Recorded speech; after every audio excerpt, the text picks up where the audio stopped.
My name is Matt Wallace, and I'm a freelance urban ecologist and citizen science coordinator here in Calgary, Alberta. Urban ecology is the study of natural processes and living things within the urban environment. And we're up here at Nose Hill Park right now to kind of give you a bit of an example of what it was once like and what it's like now.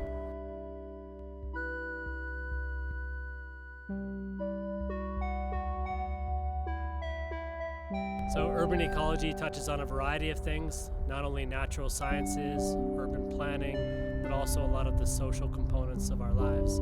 How we interact with nature, how nature can support us and be more sustainable, and our resilience to things like climate change.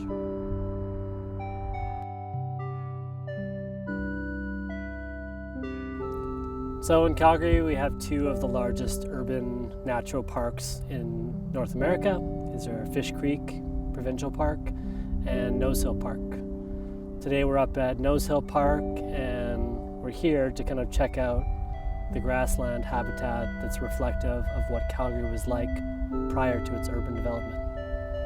So one really amazing thing about this area is it still retains a lot of native grasses, such as our rough fescues on the outer edges.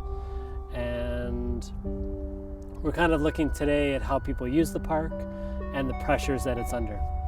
So of course there's lots of different uses. People like to bike here, walk their dogs here, and these pose some risk in the numbers of people that are using this space.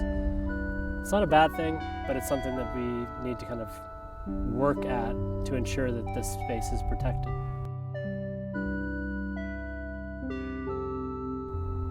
Yeah, I think one thing that's really great about our access to nature in Calgary is, it's everywhere. It's right outside our doors. So, you don't have to go very far to enjoy just a little serenity here and there.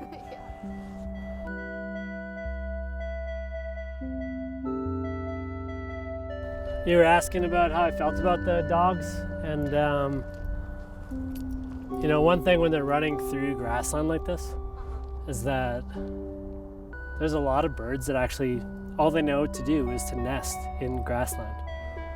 They're not nesting in trees, they're not nesting like in cavities, they're nesting on the ground. And when you have dogs and stuff running through them, the birds are just not going to stick around.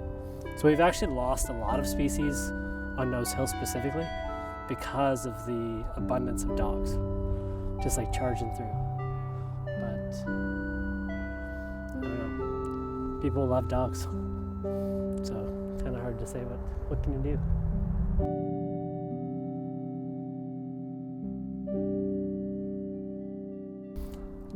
The past couple of years, there's been a lot of new developments and research into the urban ecology of Calgary. This includes things like wildlife coexistence, wildlife corridors, pollinator relationships with the different types of plants we have, not only in our natural areas, but also in our gardens, and lots of groups trying to document all of the different flora and fauna that we have throughout the city. One question that my research kind of focuses on is how biodiverse is our city? How much nature do we have? Are there things that we can protect? Are there things that we should work to prevent from imposing on other natural systems?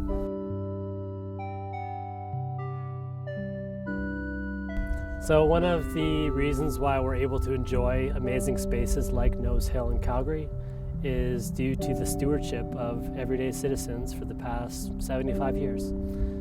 If we look at groups like Nature Calgary, the Weaselhead Preservation Society, the Friends of Nose Hill, Those groups have not only helped to inform the public, but also work with different bodies of government and consultants to ensure the protection of these sensitive areas.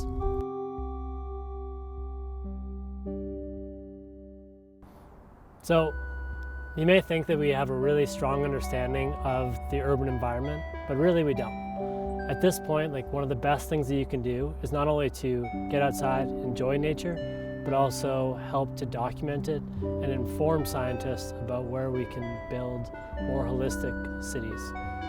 How you can do that is by sharing your observations of flora and fauna, take photos, make audio recordings, and share them to apps like iNaturalist or eBird. Well, we better get Alex out of here. All these junkos are eyeing him. Coming for you. Yeah, I kind of look like one right now.